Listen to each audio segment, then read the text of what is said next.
Welcome to Upfront. This podcast is very honest, very open, and my first guest today is the wonderful Hannah Trax, and she's going to tell us all about her story.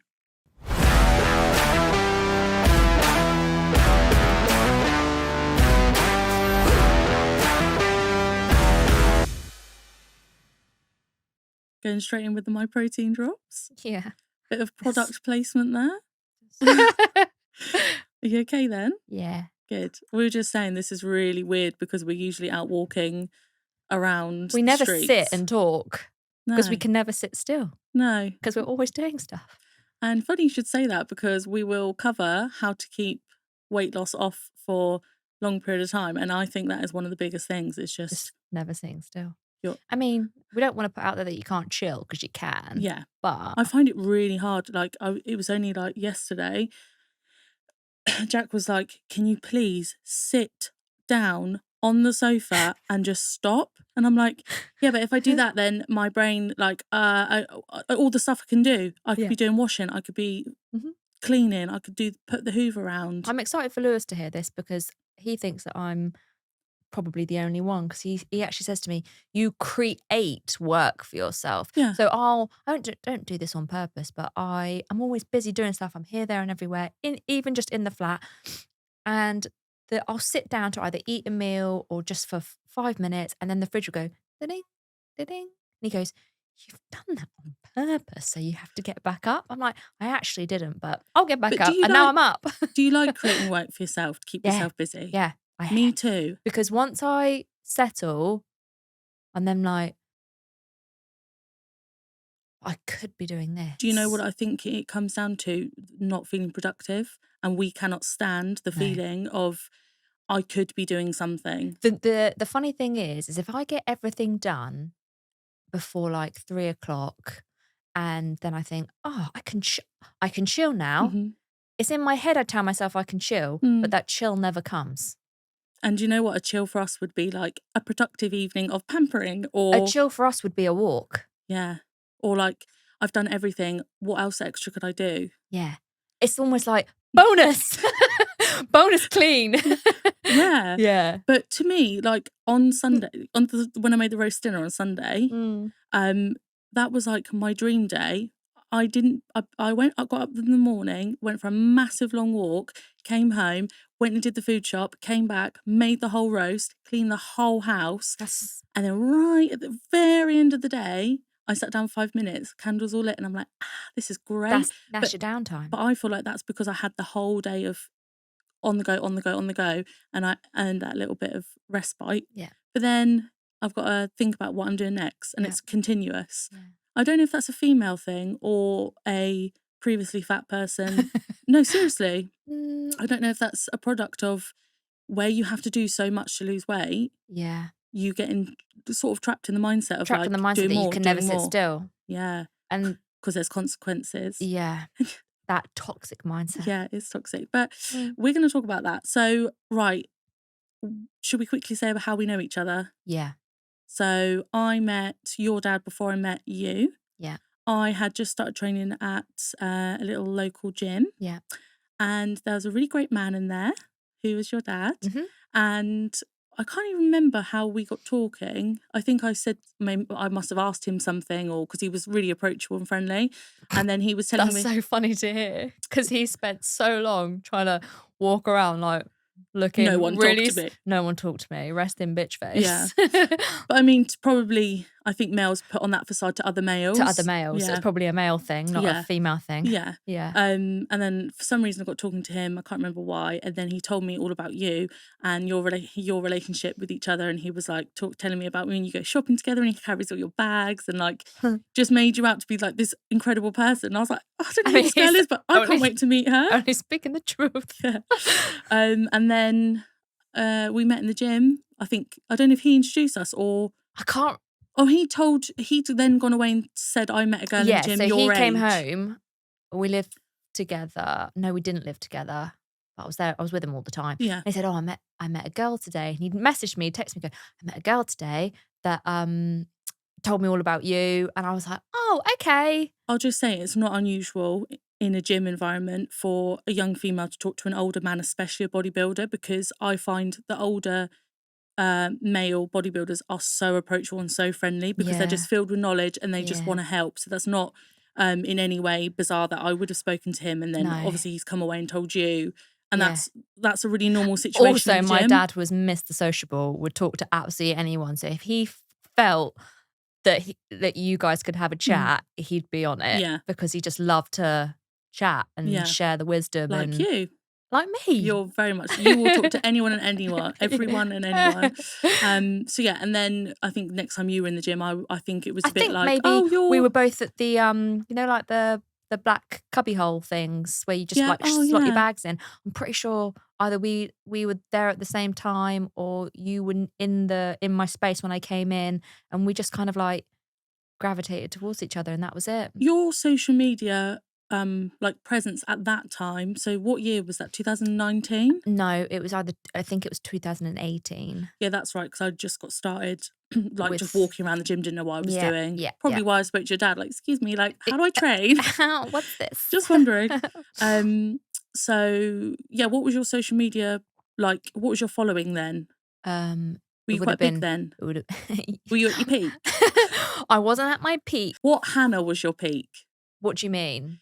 So when I think of your different Hannahs, I'm thinking like King's Gym Skinny Hannah. That's my favourite Hannah. That's the sad Hannah is my favourite Hannah. My favourite look. Yeah. That's terrible. It is the sad Hannah. Okay, so we're trying to get back to that right now. I'm trying to get back to that, but without the sadness. But it's really, really difficult because when you're happy, you don't want to be skinny. When you're happy, you eat. When you're happy, you eat. Okay, so what Hannah was your peak? But what do you mean by peak? Social, as in numbers and look? Number and popularity. Okay, so numbers would have been, I think I hit 84,000, I think was my number peak. Look wise and like stage of my life. It was when it was, I think it was 17 to 18. 2000, 2017 to 2018. Because so around the time we met. Yeah, around the time we met. Just before that.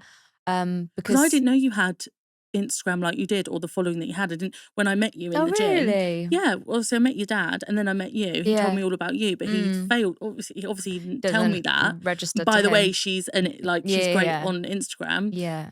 So I met you, and I remember after we'd met and stuff, we were like, we'd been chatting, and then we said, and you told me where you lived, and we lived really close at the same walk home from the gym, and we were like, oh, should we walk home together and like grab a Monster and stuff? And that's what we did. Yeah, I remember. And then that's when you told me. I think then you were like, oh, follow me, or I'll follow you, or something. Like, and then we'll stay because that's how you stay in touch now, isn't it? You don't exchange numbers. You just like, what's your Insta? What's your handle? What's your Insta? And then I was like, holy moly! Yeah. And like I didn't even have I think I just started a fitness account around then because of weight loss. Yeah. That was before mine grew big. Yeah. And then where did that go? Yeah. Because I deleted it. You have a habit of doing that. Do you know I wrote I'm done. I wrote Delete. a post yesterday about that. I spoke about that for the first time. Like if you used to follow my old account, now you know why I deleted it. So you can go on my Instagram and have a look at that if you want the goss. Yeah. So that's how we met. Rest is history. And then we've always lived very close to each other. Yeah. Except for now. Except for now, because I just moved. Sorry. I must have told everyone, like, so, like, she was around the corner and now she's not. And it's just really hard to adjust. Who will I walk with? Yeah. And our friendship has always just been big walks, big gosses. Coffees, walks. Or a drop in for, I just need to vent. Or have you got a dress I can borrow?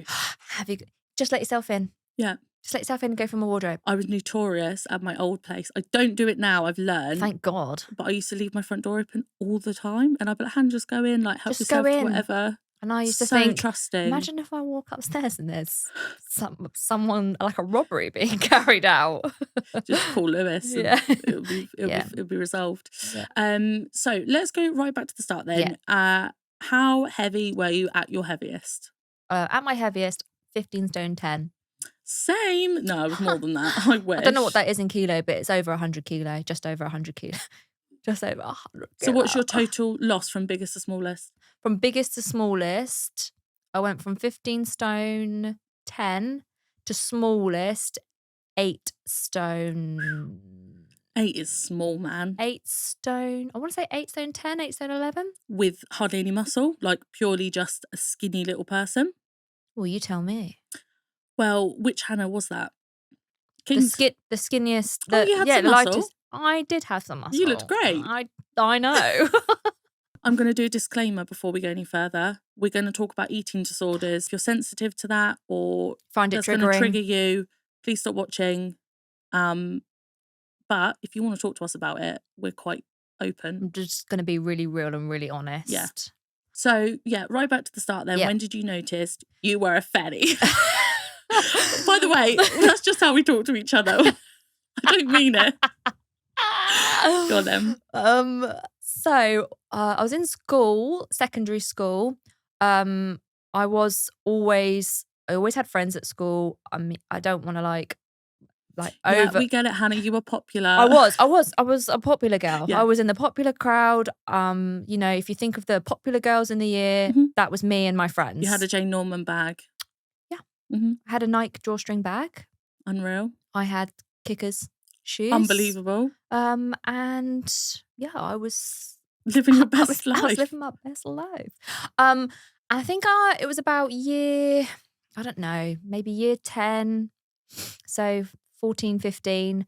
And all my friends, all my girlfriends were all smaller than me. Mm-hmm. And I realised that I was bigger because when we'd have sleepovers and stuff, I could never borrow their clothes. Oh, okay. So if we were doing sleepovers and doing things girls do, bearing in mind 14, 15-year-olds back then are very different to 14, 15-year-olds now.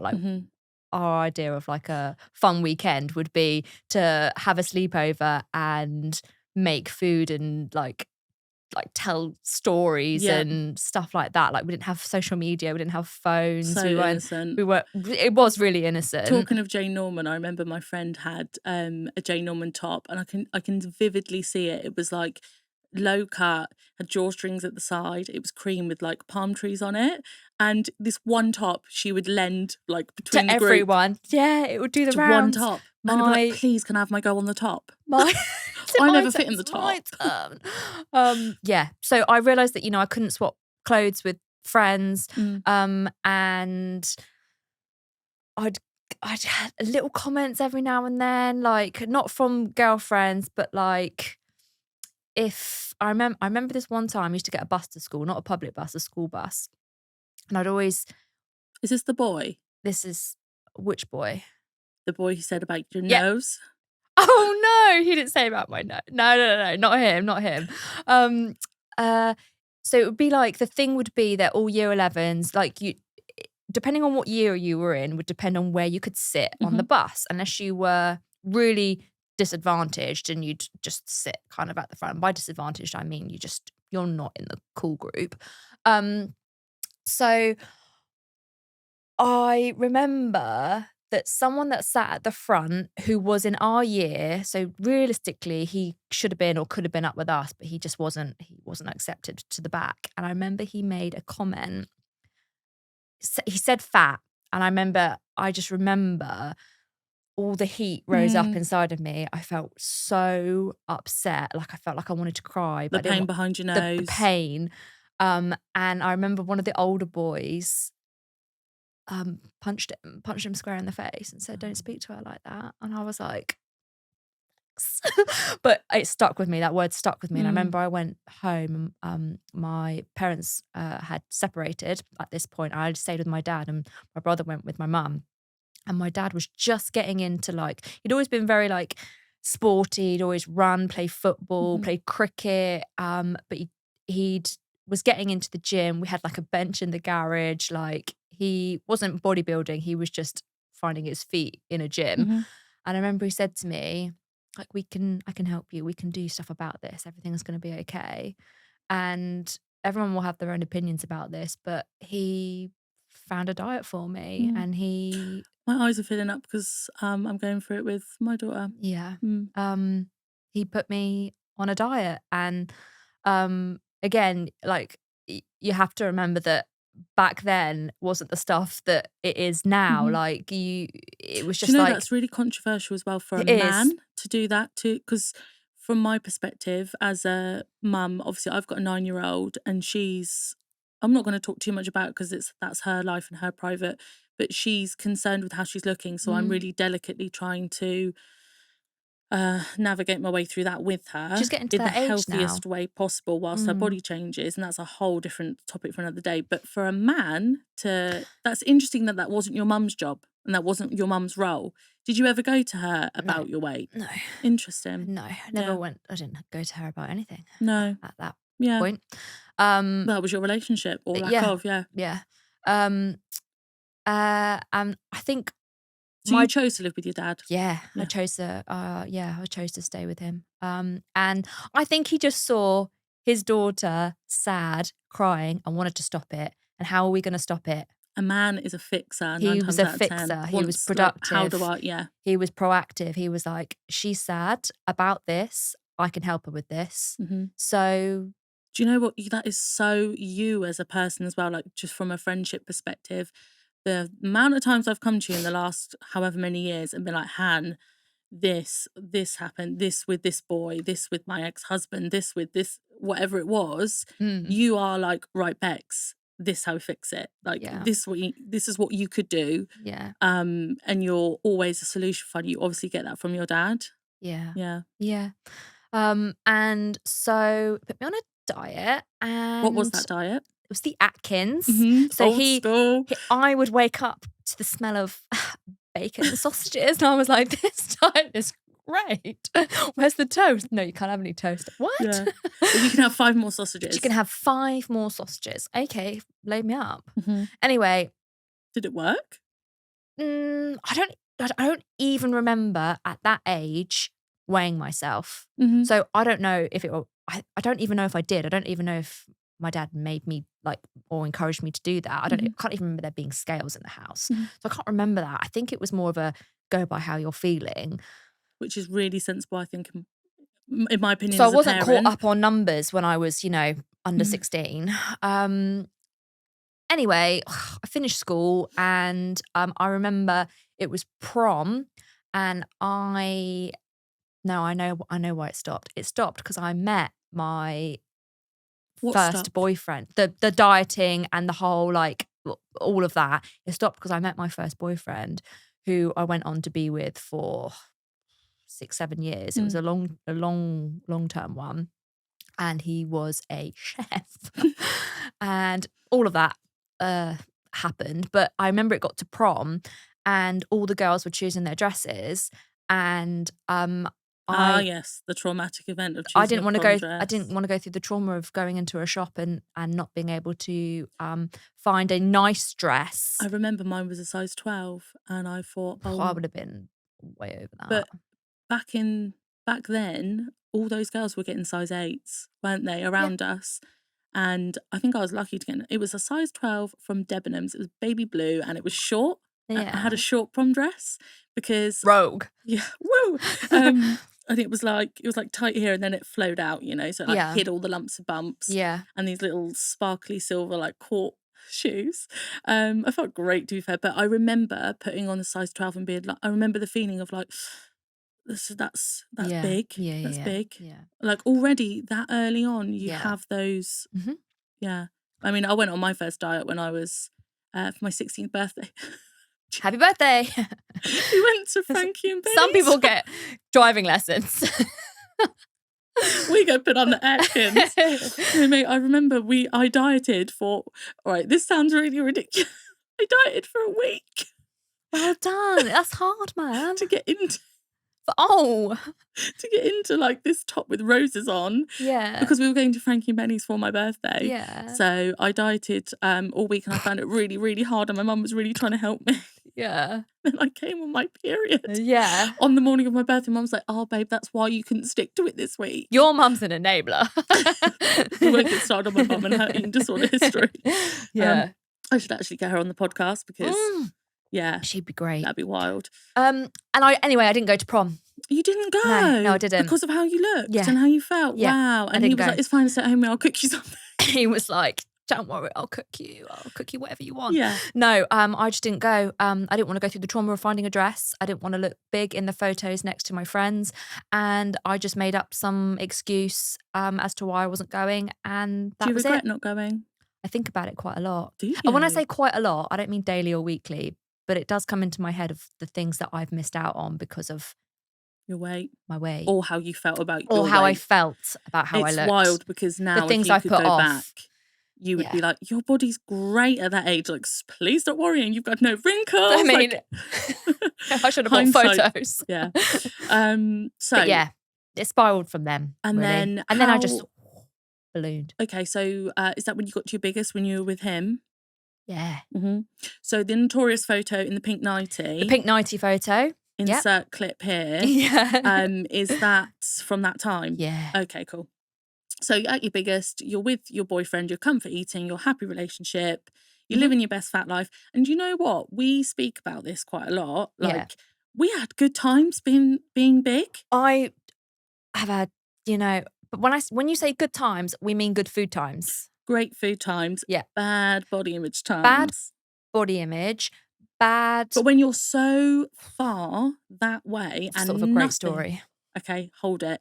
Nothing's going to change straight away. So you're like, well, I may as well be in it and enjoy it. Also, the relationship that I was in was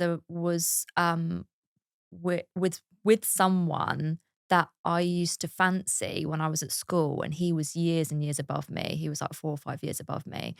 So when I was year 7, he was year 11, and I used to think, wow. And then when he like noticed me when I was whatever age, and we old enough, old, we got consensual age. We got together. It was I was so happy in that relationship until I wasn't. That I actually didn't think about my weight because I was happy with him. He loved me and found me attractive, and I thought, this is it. I never thought about my weight. I didn't need to. I wasn't like, I was in a happy relationship, and I had my little life, and it was fine. But like I said, I was happy until I wasn't. What's the story? I distinctly remember one summer, and it was really hot, and he wanted to take a picnic. Everything revolved around food. He wanted to take a picnic down to a river, and he wanted to go to the river. The length of this walk, if we were to do this walk now, it would take us 20 minutes, maybe. Me and you on a normal day. I mean, you tell me now, let's go on a 20-minute walk, and I'd say, what's the point? Let's triple that by 3. Anyway. And wear weighted vests. And and ankle weights. And he was like, let's go here. And I was like, it's too far. I don't want to. Also, it's hot. I don't have anything to wear. So when I was big, I never wore shorts. I never wore short sleeves. I've told you about the jeans, haven't I? My jeans story. I used to have a single pair of jeans that I would wear because they were the ones that fit me. I'd never wash them ever, because if you wash them, then they shrink. They either shrink or they go back to like normal size, and you've got to wear them in again. And so I'd never washed them. Mate, do you remember the feeling of buttoning up a pair of jeans that are too small and like cutting into your tummy? Oh. Yeah, God, you forget stuff like that, don't you, in your old body? So I used to wear these jeans, and I used to have such bad chafing. It was so bad, it was excruciating. Pseudo-cream? That the jeans wore away at where my legs used to rub, and both my legs used to bleed. They would be red raw. Yeah, I've been there. And I was in agony. So I never used to want to go out because I never had any clothes to wear. So I used to stay in. And you didn't want to go on the picnic. Did you go? We did go on the picnic. But I remember it not being an enjoyable experience. Okay. Yeah. Less about that. What was the food like on the picnic? Probably great. Yeah. I would have thought you'd remember, to be fair. Probably really good. So, you obviously aren't with him anymore. That relationship's gone. So, goodbye. Long gone. Bye. And then was it like breakup diet or? Absolutely, no, no, no, no, no. Oh. It wasn't. It was the development of, so basically, as I got older and,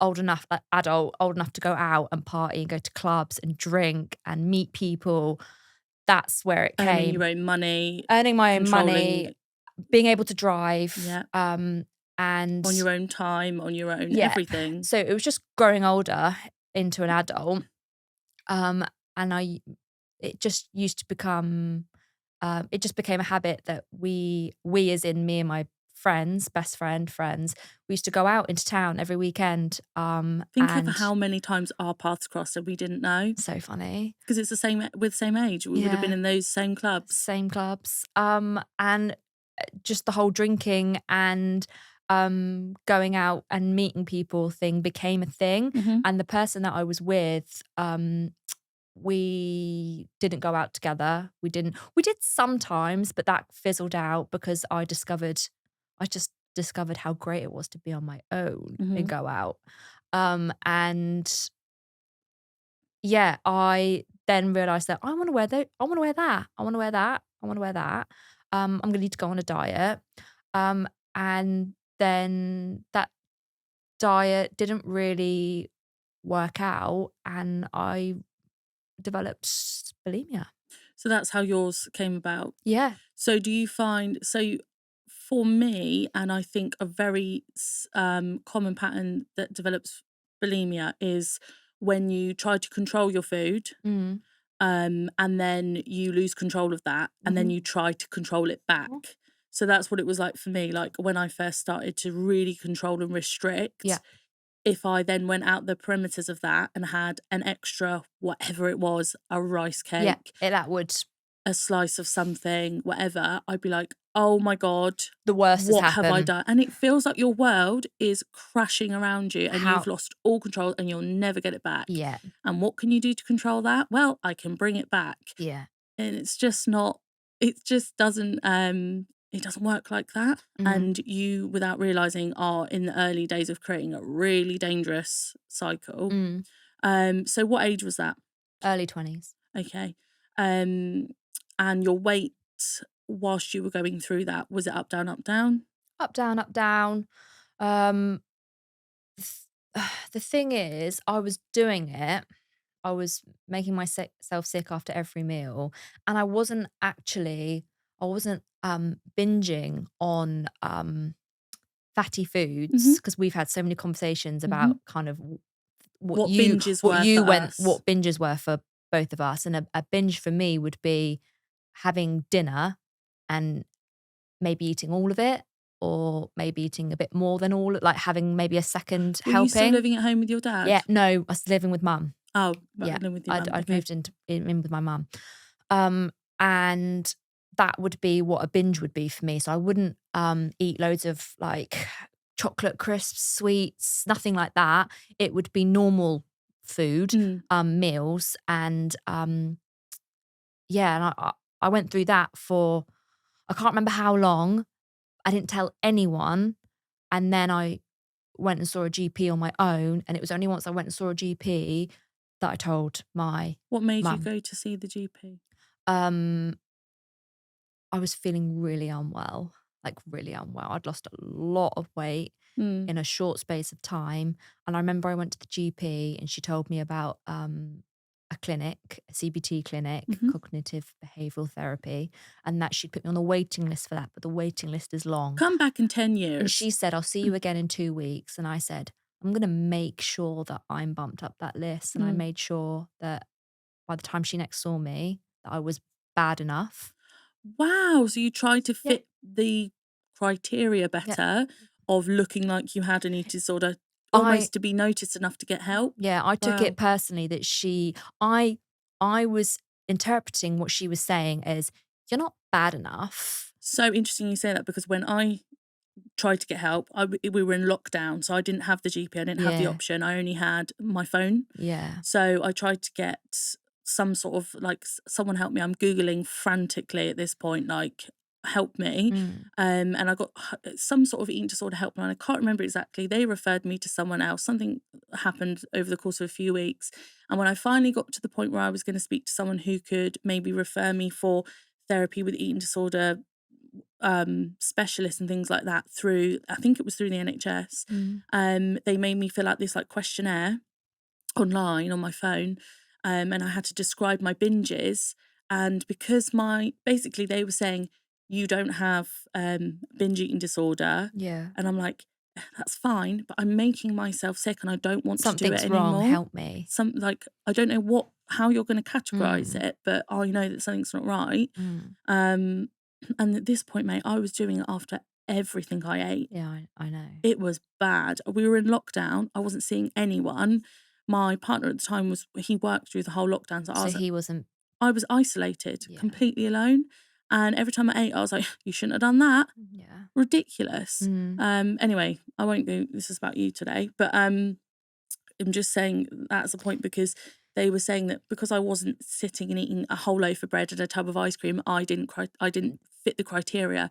And that makes you think, should I be doing it different? Am I doing it Am wrong? I doing it wrong? Am I a bad bulimic? Yeah. Yeah. Should I have a binge eating disorder then? Yeah. Should I do binges differently? Yeah.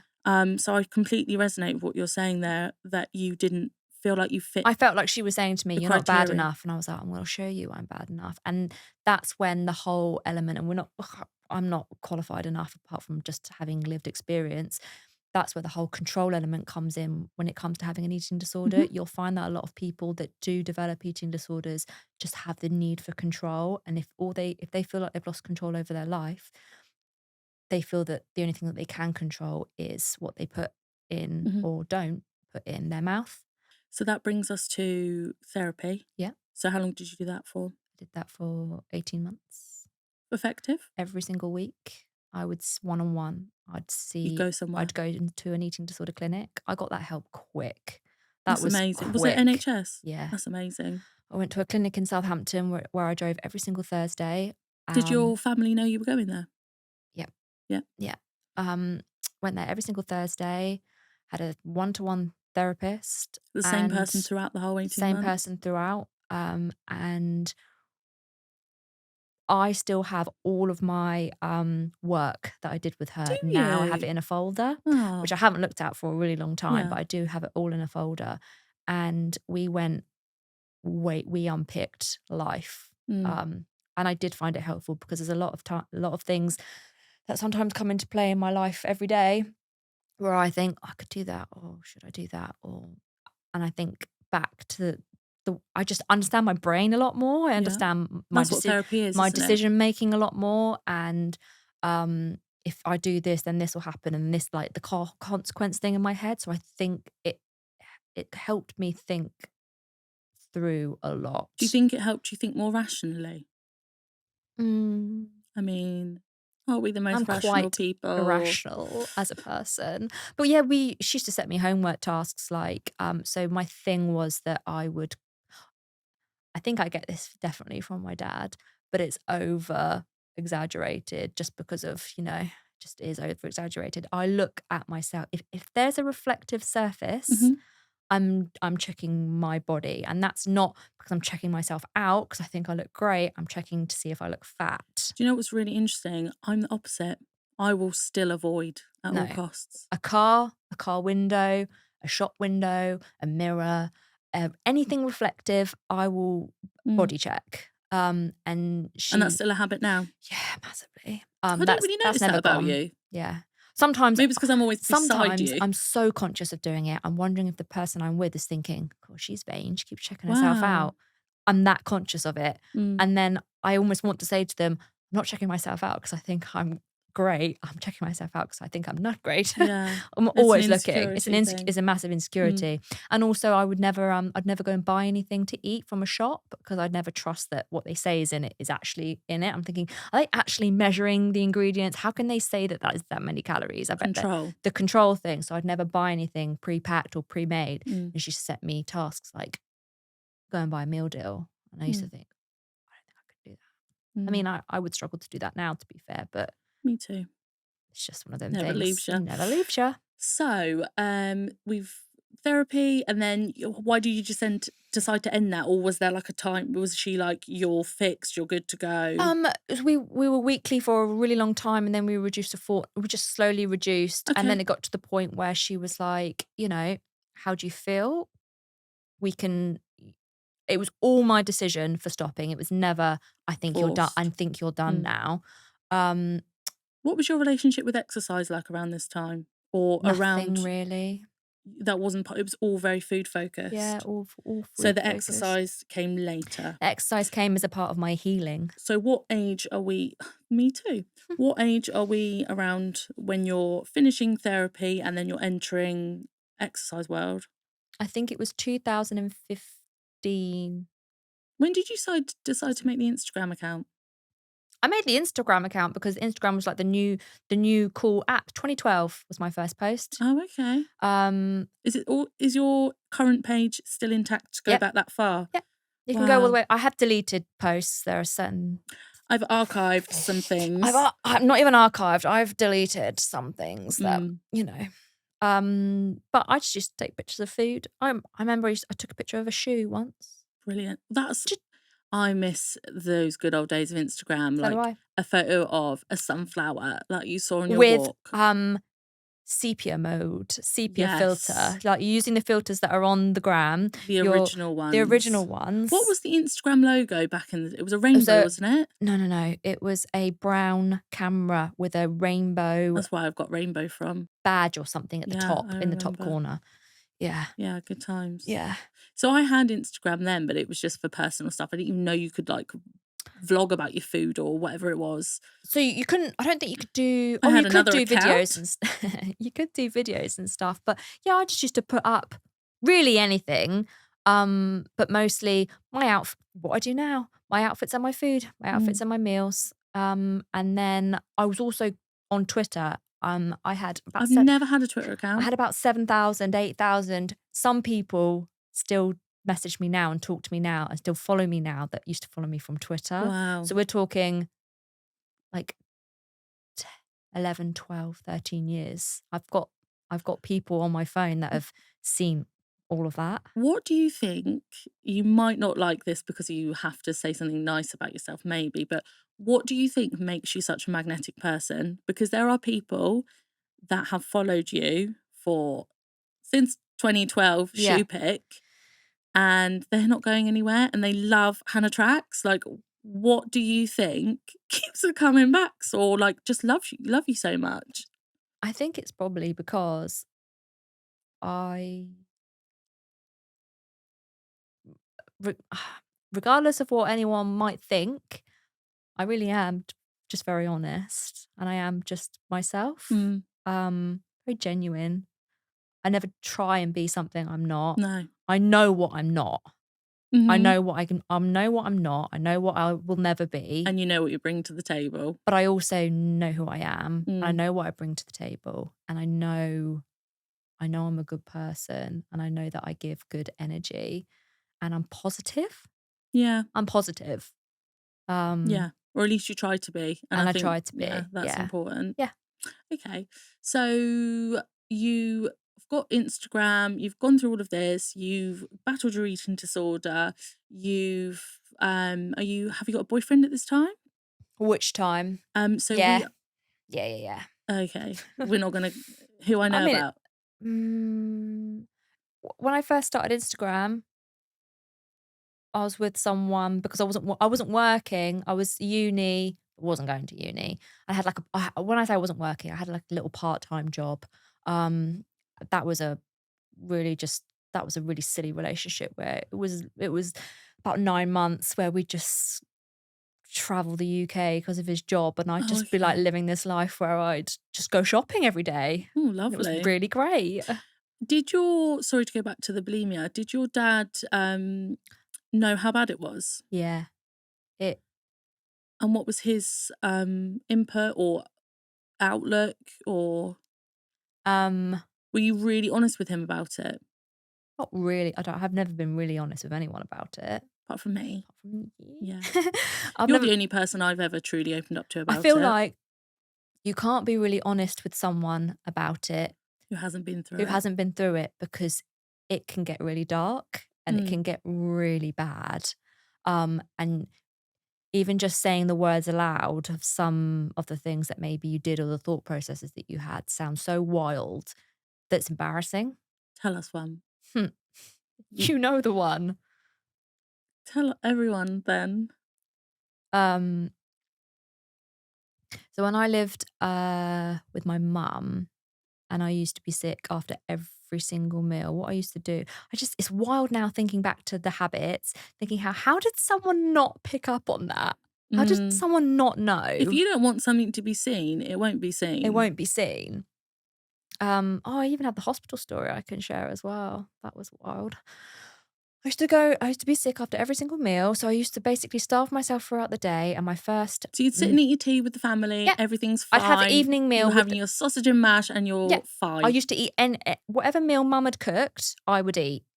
Um, and I wouldn't eat all day. My first meal would be around 4 or 5 o'clock, and it would be wafer thin ham with Tabasco sauce and maybe some rice cakes or some corn Safe cakes. foods. Safe foods. And then the Tabasco sauce would be so hot, it would kind of like burn my tongue. So it would like make me not want to eat anymore and it would like ruin my taste buds. So then I wouldn't eat. And then I'd have evening meal, maybe 6, 7 o'clock. And then I would go and throw it up. If I couldn't Where would you do that? do it, I'd do it in the bathroom upstairs. Mhm. If I couldn't do that for whatever reason, Do you remember the fear of the time from when you've eaten to how you've long got a to like, window. oh my God, what is that about? So I used to go on like We've never spoken websites. about No, we this. haven't. I would go on websites and there'd be like forums and stuff. And it would talk about you've only got this amount of time before all the calories seep into your body Into your and into your bloodstream. bloodstream, and you've got this amount of time to get it out. Mm. Otherwise, basically every minute Mhm. counts. It used to panic me. Me too. The feeling when you've eaten and you've made, because you make a subconscious choice to overeat, you're like, you make a determined decision, Mm, I'm going to be sick after this, mm, and you give yourself a green light to eat whatever then that is that yeah. you're comfortable or not comfortable with, and then you know that's okay because I'm going to do 'Cause I'm this to doing this. It's reverse it. okay because 'cause I'm doing this anyway. Yeah, I'd go and make myself sick. If I couldn't get to the bathroom, I would have, shopping bags in my room that I would make sure were there, and I would make myself sick in my bedroom into the bags, tie the bags up, and then when I could get to a bin, they wouldn't go in the family bin. They would Mhm. get transported to another bin away from the house. That's You know what you were saying about you can only talk to somebody who's been in it sort of thing? You telling me that, I'm not like, I'm like, yeah, I 100% understand that, seen that yeah, happening, been through yeah, similar, yeah, hidden it, isolation, understand completely. yeah. And I think if anyone's watching this, all that I can ask as a viewer, just please be open to the fact that if you've never been in that dark place, or you've been fortunate enough not to go through that sort of thing, Mm, don't judge it, because we all do crazy things when we're not of sound mind, mhm, and you're not, that's an illness mhm, and it is very serious. mhm. And like, if you are going through something anywhere remotely similar, the best thing I did was tell someone and say Yeah, it out loud. When I first, so I was married at the time and I'd been keeping it secret, God knows, months, yeah, and it was bad. Like I said, I was being sick after every meal. I got to a point where my throat actually bled. yeah, It was so horrific. yeah. I I used to make scared myself dizzy. myself. Oh God, yeah, I you was lived constant permanently dizzy. permanently dizzy. I had like when your glands swell, Mhm, like it was awful, but mhm. no one could see me because the outside world wasn't No, turning. It no, was yeah, COVID. yeah, But anyway, when I told him, I remember he was at work and I texted him and I was like, look, I need to talk to you. And I played it down massively. Like, I might have done this one time. I'm worried it's going to get worse. Almost talking about myself in the past, like yeah, how I knew it was going to escalate. yeah. But I didn't go full throttle to how bad it was at that time. And then once I did that, that's what got the ball He rolling. was great, wasn't he? Yeah. Oh Yeah. God, so supportive. And anyone I've ever told and been honest has been really, really great. Mm. I've never actually had a negative, Response. yeah, from the small handful of people I've told. But the best thing you can do is ask for help. What would you say to someone listening going through anything similar? I would say absolute the best thing you can do is talk about it. Mhm. The thing is though with disordered eating, any kind of like um anything like that, is the scariest thing in the world is telling someone and someone realizing it, but you have to get to that point. You have to make that decision yourself. Have So to say it out so loud. I kept my eating disorder a secret when it got really, really bad. And then I made the decision to take myself to the GP, because if I told someone before I was ready and then they're like trying to force me to do this, that, and that and watching me all the time, it would have made everything worse, would have magnified it. I had to get to that place myself. Mm. Because, you know, if you want to do something, you're going to do it. You're going to find a way to do it. And once I'd told my mum and my mum told my dad and we were open about it, I still did it. It was still happening. Yeah. Whilst I was getting therapy, I was still doing it, but it was getting less and I was getting more comfortable with Becomes more manageable. more manageable. And then it was more like, Do you know what? It fades. it does. And That's a really good way to describe it. It fades until you'll get to a point where one day you're like, and I remember I've had these conversations with you, you're like, Hannah, I can't remember the last time I ever did that. this is the thing. Me and you have had these conversations, and some people that have experienced disordered eating may argue a completely different point of view to me. I tell myself this because it makes me feel better. I would never describe myself as a recovered. I would never say I'm recovered. I would say I'm going to live the rest of my life as recovering, because I'd never want to if something awful happened and I felt out of control of my life, and the only way that I felt I could be in control would be to do that, and it happened and I told myself that I'd recovered, how much more of a failure would I feel? Mm. I just feel like every day I'm working towards full recovery. Does that make sense? It does, but I think it's very important. And to be honest with yourself, that types of disordered eating never really leave you. You No, they just don't. learn You to just cope learn to cope, and it manage. fades. Yeah. Yeah. Yeah. So we're going to wrap up this episode, and then episode 2, we are going to talk about, so you'll have to come back for that. We're going to talk about life now, life coping, Yeah. fading, you know, your sponsorship with My Protein, your relationship with Lewis, World's Strongest Barber, and just life now, exercise now, goals, and how you've Yeah. actually kept your weight off in whether you want to call it a healthy way. Some people might not, whatever. We're going to just be honest about how it's been for you Yeah. since those days to your current days. Yeah. So I'm excited for that part. It's the good me part. too. The good part is coming. Yeah.